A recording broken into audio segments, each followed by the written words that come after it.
Bonjour à tous, bienvenue sur palon.org. Alors aujourd'hui ça a été la mise en place et la finition du Mirador que Enzo m'avait donné et que j'ai rafistolé bien évidemment pour faire un Mirador de battu. Voilà. Donc aujourd'hui, qu'est-ce qui se passe? Aujourd'hui, comme je vous l'ai expliqué la dernière fois, j'ai mis le Mirador sur ski, sur une partie métal, et je l'ai mis avec des pierres. Pourquoi avec des pierres? Parce que ça me permet, lorsque je le mets sur le terrain, avec le niveau, de le mettre d'équerre. Vous voyez? Voilà. Donc là, je suis bien d'équerre par rapport au sol. Voilà. Et ça donne ceci. Bon, maintenant, ça s'arrête pas là. Le Mirador est mis en place. Je sais qu'on est sur une place de passage en battu. Maintenant, je vais vous montrer ce que j'ai fait après la mise en place.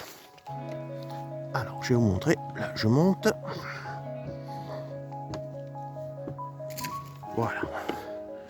Donc ici, voici la vision que je peux avoir. C'est une vision que je vois à peu près à 100 mètres.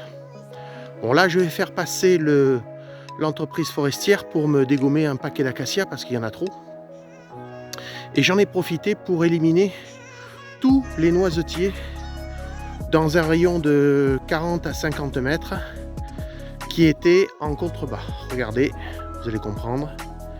J'y ai passé 1 heure, j'ai tout dégommé, ce qui me permet de tirer jusqu'au ruisseau, puisqu'en bas, sur la vallée, j'ai le ruisseau. Donc là, j'ai un angle de tir qui est superbe. Pour tirer en tir fichant, je pense qu'on ne peut pas faire mieux. Voilà. Donc ce nettoyage, je vais le continuer parce que maintenant, il va falloir que, vous voyez, il y a des branches qui partent, des petites branches sur les chênes et tout ça. Il va falloir que je les nettoie.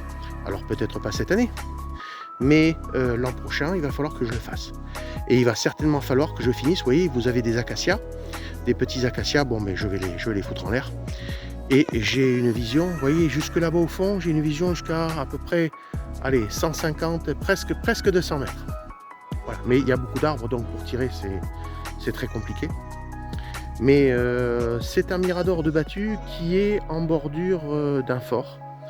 Donc il peut être utilisé comme Mirador d'affût en pleine journée. Pourquoi? Parce que ça circule, tout simplement. Et il n'y a pas de raison que je puisse ne pas prélever un sanglier dans les années à venir. Et voyez, là-bas, on va aller sur les peupliers où c'est nettoyé. Regardez, hop. Et là, j'ai les peupliers et derrière, je peux tirer. Sachant que je nettoie tout ça régulièrement, puisque vous m'avez vu nettoyer ça en fin d'été. Derrière, puisque vous voyez, j'ai la maison qui n'est pas très loin. Vous voyez, j'ai la maison qui est à côté, donc j'ai les sangliers qui viennent régulièrement. Voilà. Donc c'est un Mirador de battu, certes. Là, je vais le protéger avec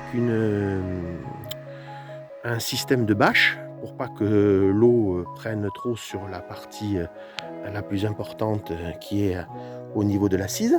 Voilà. Et ici, vous voyez, j'ai même mis un petit bouchon pour pouvoir poser qui est la carabine. Voilà. Donc là, je suis sur quelque chose qui est plutôt pas mal. Alors quand le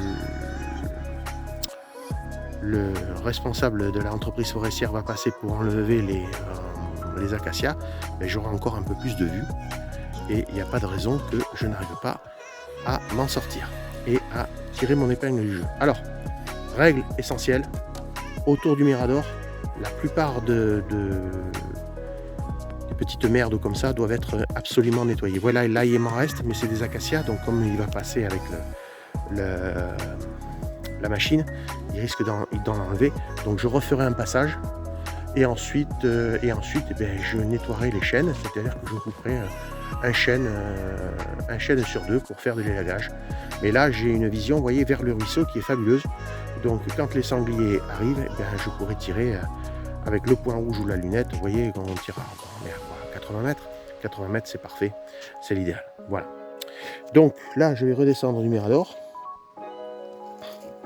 Hop, je vais essayer de ne pas me casser la margoulette. Voilà. Hop. Et j'ai quelque chose de plutôt pas mal. Et qui sera utilisable en pleine journée et pendant les battues. Voilà. Donc là, je vais le protéger avec une bâche et puis ce sera fini. Alors c'est un bricolage quand vous êtes chez vous ou quand vous avez l'accord du propriétaire que vous pouvez faire et c'est assez sympa parce que vous pouvez tirer votre épingle du jeu au cours de l'hivernage, puisque les meilleurs moments pour chasser au mirador, ça reste quand même janvier et février. C'est vraiment les deux mois les plus sympas pour chasser. Alors, une chose ici, regardez, je vous en ai pas parlé, pourtant je vous en ai déjà parlé, et c'est le plus important.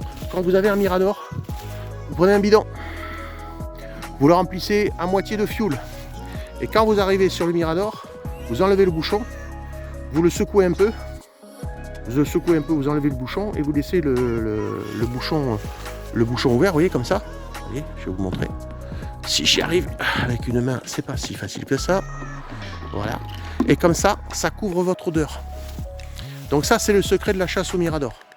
Ça, c'est que ce soit à l'affût ou en battu, ça c'est très important, car c'est grâce à ça que vous allez pouvoir, comment dirais-je, tromper les suidés. Voilà. Et voilà ce que ça donne. Vous voyez en bas, ça va être sympa. Et l'an prochain, quand je vais y passer le rouleau, toutes les branches vont être pétées, il y aura un sous-bois qui sera absolument magnifique. Voilà. Allez, à très bientôt sur palombe.org pour vous donner mes astuces, soit pour la chasse à la palombe, soit pour la chasse du sanglier au mirador. Voilà. À très bientôt sur palombe.org.